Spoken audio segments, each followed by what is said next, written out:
Right now here in the studio, we have Fleur Hassan-Nahoum, the deputy mayor of Jerusalem. Fleur, thank you for coming. I guess let's start with the obvious.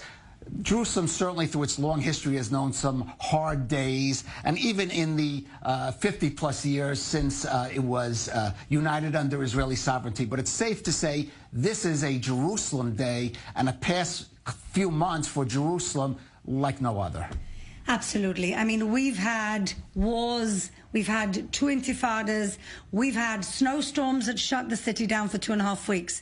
But this corona has really, really affected the city very badly. Right. Now, certainly one aspect of it, let's take one, tourism.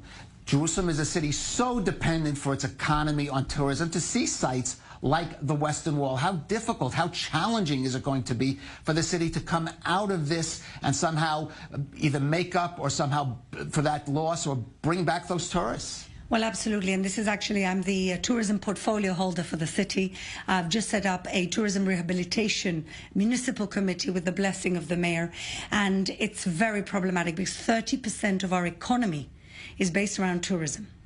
We employ directly 15,000 workers just in tourism, plus other tens of thousands of indirect workers of tourism, like restaurants and bars and different tourist sites. So the question is, how do we recover from this? And I'm actually optimistic. I think that because we've gotten over the corona, we are perfectly positioned to talk about post-corona tourism and what that can look like. And Jerusalem can actually be the pilot for the world and how we do post-corona tourism. And I have papers that I've written. I'm talking with the government at the moment. But basically, we want to emphasize the boutique experience. Hotels will be opening during June and July. And of course, apart from having a different, higher cleanliness standard, we're talking about a more boutique experience. In-room dining or dining with an appointment rather than people crowding to the dining rooms that we saw.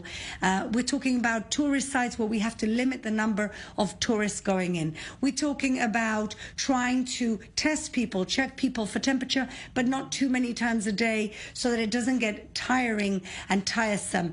And in the Jerusalem municipality, the mayor has come up with a fantastic summer program where we're going to be, it's called Dining Out, and we're going to be bringing restaurants out into the sidewalks, and we're going to be closing the streets to traffic. And so we're trying in different ways to breathe some life into the tourism and service industry in general. Now, Fleur, of course, Jerusalem Day, a day of celebration for Israel, but not everybody in the Middle East sees it that way. We can't ignore the political implications of the day. Israel, of course, wants to maintain its sovereignty over the entirety of Jerusalem that it gained, which is celebrated today. The Palestinians obviously feel different. How confident are you that Israel, especially now we may be entering the period of the Trump peace plan, these issues may come up, that Jerusalem really is a united city, including the more than 1/3 of it that see themselves as Palestinians? I actually believe it now more than ever, and I'll tell you why I believe it. The Arabs that live in Jerusalem, most of them in East Jerusalem, have realized over the last 10 years that their salvation is not coming from the Palestinian Authority leadership.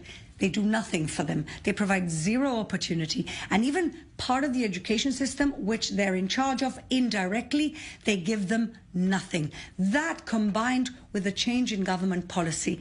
And that is a number of years ago, Minister Zev Elkin from the Likud party, who was the Jerusalem Affairs Minister, came in and said, if we want one united city, we have to give the East Side the resources that they deserve to feel like real residents of the city. And in the last 5 to 7 years, there's been unprecedented infrastructural investment in East Jerusalem, sidewalks, sewage. I'm more on the side of economic development, opportunities. You know, many people don't know this, but Arab women in East Jerusalem have the lowest workforce participation rate in the Middle East, much less than any other town or city, Arab town or city in the country, and even less than Saudi Arabia. And so in the last few years, we've opened up entrepreneurship programs. We've focused on education.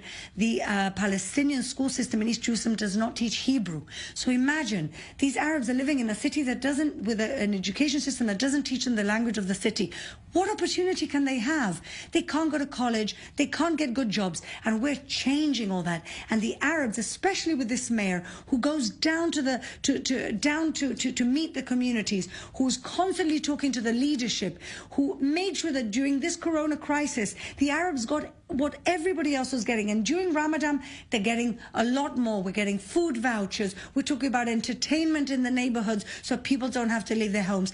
Every bit of support that the mayor can give, the Arabs of East Jerusalem, he's giving them. And people are surprised for the better. And so I see the change, not just from the top, not just from our government or the Trump plan. I see the change from the bottom up, and that is much more significant. Right. I think we should. I don't think we mentioned Mayor Moshe Leon's name, so we probably should mention it. Fleur, just in about a minute left, another sector of the city, major and maybe the majority, ultra-Orthodox Jews. They've been in the spotlight, not always flattering over the past 2 months. Is there going to be a better integration of the city with them?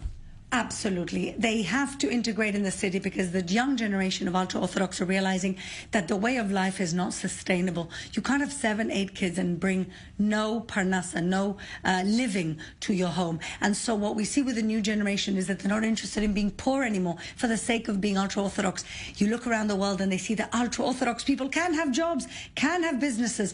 And we're seeing a very slow, but we're seeing a change also in the ultra-Orthodox, and the city, our city, is the template, is the laboratory for the solution for all the problems in the state of Israel.